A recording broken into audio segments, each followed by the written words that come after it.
দিনের মধ্যে খেত অন্যরকম করে নাও।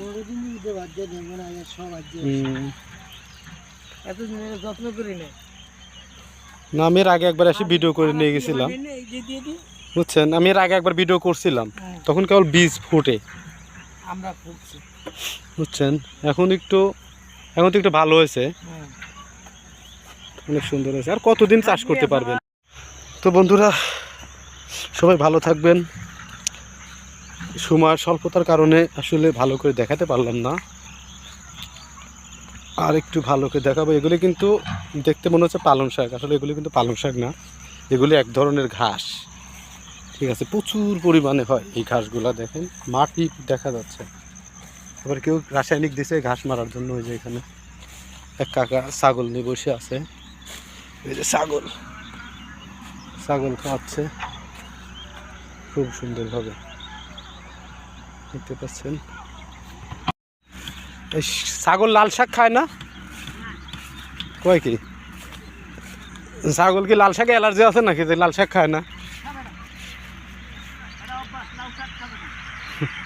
এ কি ঘাস খায়? ভাদাল ঘাস আছে নাকি? ভালো খাচ্ছে। সেই সুন্দর খাচ্ছে ঘাস। আসলে কিন্তু ছাগল কয়টা? একটা, দুইটা, তিনটা, চারটা, পাঁচটা? এই দুটো আপনার?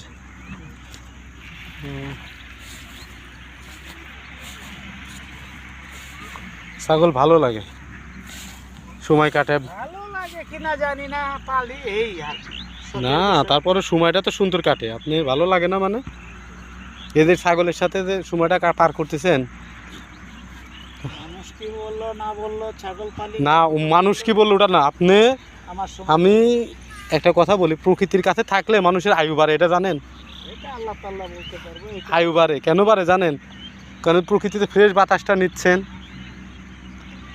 তারপরে ছাগল পুষতে আপনার ধ্যান জ্ঞান সব ছাগলের ভিতর আছে, বাজে কোনো চিন্তা ভাবনা মাথায় নেই, বুঝছেন।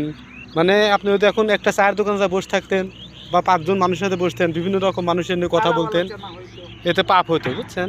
এনে আসেন, ছাগল নিয়ে চিন্তা ভাবনা করতেছেন, এতে ব্রেন ভালো থাকে, মন মানসিকতা ভালো থাকে, সব কিছুই ভালো থাকে, বুঝছেন। এখন যে যেভাবেই নিক না না, আমাদের নবী ছাগল পুষছে, আল্লাহ তারে দিয়ে ছাগল পালন করাছে, ছাগলের হাল বানাইছে, তার মানে কি তার মর্যাদা কি কমে গেছে?